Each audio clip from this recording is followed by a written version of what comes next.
Hey guys. So today's episode is a long time coming. Today's episode is called Men Are Emotionally Starving Too: Sex, Shame, Pressure, and the Male Brain. So, welcome back to Raw and Reconnected, the podcast where we talk about sex, relationships, nervous systems, emotional chaos, and the weird shit that humans do instead of just admitting that they need a hug and possibly an orgasm. My name is Lewis-Lambert, and today we are talking about men, male desire, performance pressure, emotional constipation, porn, validation, shutdown, avoidance, the terrifying concept of vulnerability. You know, all the fun stuff. Because despite what the internet says, men are not just walking erections with truck payments and unresolved mommy issues. A lot of men are emotionally starving. They have learned to hide it behind sarcasm, gym memberships, workaholism, and fantasy football, and the age old I'm just tired. And honestly, some of them haven't even had a genuine emotional check in since 2019, or let's go further back, maybe 1999 for some of them. So let's just unpack what's actually happening inside the male brain, inside the nervous system, and also the body when it comes to intimacy, sex, connection, and emotional survival. Because once you understand the neuroscience behind it, a lot of the behavior suddenly makes a hell of a lot more sense. So let's go. Now, don't get me wrong. I myself only have boys. My kids are all boys. And the thing is that little boys don't become emotionally disconnected by accident. No. So let's start here. Most men were emotionally trained before they even understood what emotions were. Little boys hear things like, don't cry, man up, you're fine, don't be weak, handle it, don't be a pussy. Meanwhile, little girls are often allowed the emotional language, comfort, softness, and connection. So what happens? Well, a lot of little boys grow into men who can identify exactly three emotions: hungry, horny, and pissed off. And listen, I'm not trying to insult. This is not an insult. It's conditioning. The nervous system adapts to survival. So, if vulnerability repeatedly gets met with shame, rejection, embarrassment, criticism, or emotional abandonment, then the brain learns, cool, we don't do that anymore. No, don't do that.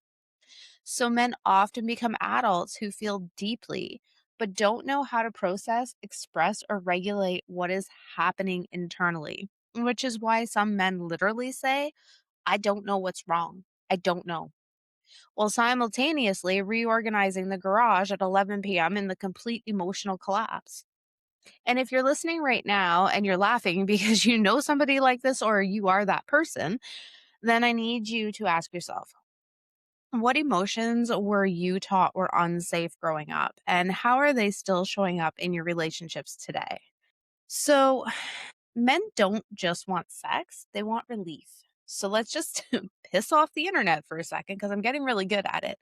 Men are constantly portrayed as always wanting sex. They're always horny. They're always wanting sex, which sounds cute until you realize that a lot of men are not actually chasing sex. They're actually chasing validation, connection, stress relief, reassurance, comfort, escape, nervous system regulation. Because for many men, sex becomes the only place that they experience touch, affection, praise, softness, closeness, emotional safety. And that does create confusion for them because sometimes what looks like a high sex drive is actually, I haven't emotionally exhaled in 6 months. That's why rejection can hit some men so hard neurologically. It's not always just, oh, no, no, no sex tonight. Sometimes the nervous system actually hears, I'm unwanted, I'm failing, I'm disconnected, I'm not enough. And no, that does not mean that anyone owes anyone sex. That's not what I'm saying. But you need to understand the emotional layer underneath behavior changes the conversation entirely. Because honestly, a lot of couples aren't fighting about sex, they're fighting about what sex represents emotionally. And if you've ever gotten irrationally upset over a small moment of rejection, ask yourself, what did your nervous system make that moment mean to you or mean about you? What did your nervous system think was actually being said? It's just sometimes we need to kind of look at our reactions and why are we doing what we do and how come we're reacting that way. So, this also leads into some other things for dudes, for guys, right? So, performance anxiety. The male's brain has the worst group chat going on inside of it. So, these are things, we're going to talk about some things that they never say out loud.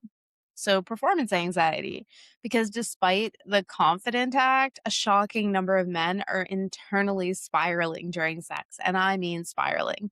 Like, am I lasting long enough? Am I hard enough? Does she look bored? What if I lose it? What if I disappoint her? What if she compares me to someone else? Why did I think tacos before sex was a good idea? Meanwhile, the woman's laying there thinking, I wonder if I left the dryer on. Hmm, human beings are deeply unwell. And here's the neuroscience behind it. Because arousal requires safety and parasympathetic nervous system activation, the relaxed state. Anxiety activates fight or flight. So, meaning the brain literally struggles to stay sexually responsive while simultaneously preparing for danger. So the second the brain starts monitoring the performance instead of experiencing the pleasure, the nervous system shifts. Presence disappear, pressure increases, and shame enters the room wearing steel toe boots. And unfortunately, it gives you a good kick in the nads. One bad experience can wire fear into future intimacy with not even a split second. It just happens. And that's why so many men begin avoiding sex entirely after repeated shame or anxiety experiences. We see this also in a lot of whenever men come out of a long term relationship, we see them really struggling with wanting to be intimate again, but however, very afraid of it. And it's not because they don't want intimacy, but because intimacy stopped feeling safe. And if you've ever tied your worth to your sexual performance, which many people have, I want you to reflect on this one. Want you to think about it really, really hard. Okay. So, who taught you that being loved depended on performing perfectly in the bedroom? Why do you think that you must perform well in the bedroom to be loved? So, into the next little topic, we're going to talk about porn. Yeah. Dopamine and why the brain loves novelty. So, all right, we're doing it. We're going to talk about porn without acting like we are either in a church sermon or a Reddit war. Porn affects the brain because dopamine loves novelty. The brain loves newness, anticipation, fast reward, easy stimulation. And guess what? Modern porn delivers that faster than a drunk guy replying, like, hey, you up at 1:17 a.m. So there's no vulnerability to it. There's no emotional risk. There's no rejection. It's instant gratification. And over time, the brain can begin adapting to constant high intensity stimulation, which can impact your focus, arousal, sensitivity, emotional intimacy, your presence, and then real life connections with real life human beings. I mean, the ones on this TV, they're real out there, maybe if you're not watching the AI stuff, but touching another human being is a whole different science than touching yourself.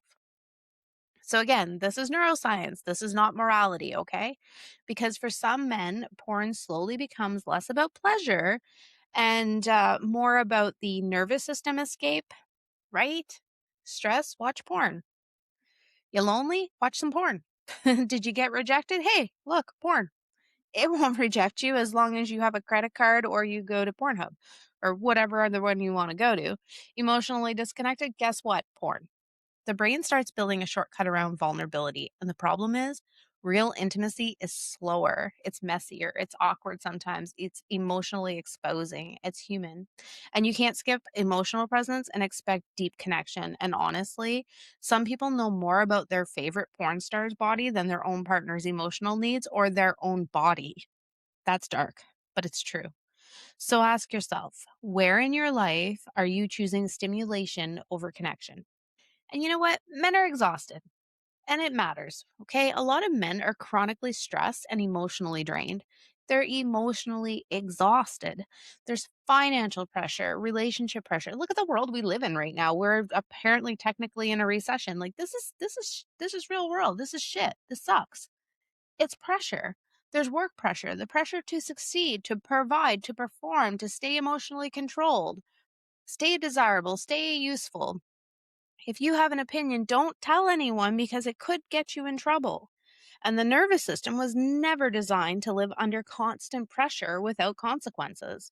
And what are those consequences? Well, guess what? Chronic stress impacts testosterone, libido, sleep. It also impacts the mood, your motivation, your emotional regulation, and connection. But instead of saying, I'm overwhelmed, many men say, I'm fine. Sir, you've had acid reflux for 4 years and screamed at a printer yesterday.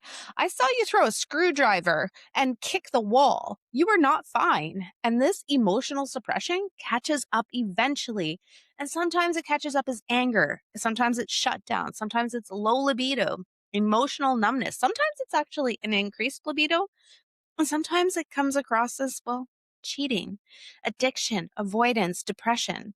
Because emotions buried alive do not stay quiet. They fucking scream, they leak. And if you're constantly staying busy to avoid sitting with yourself, guess what?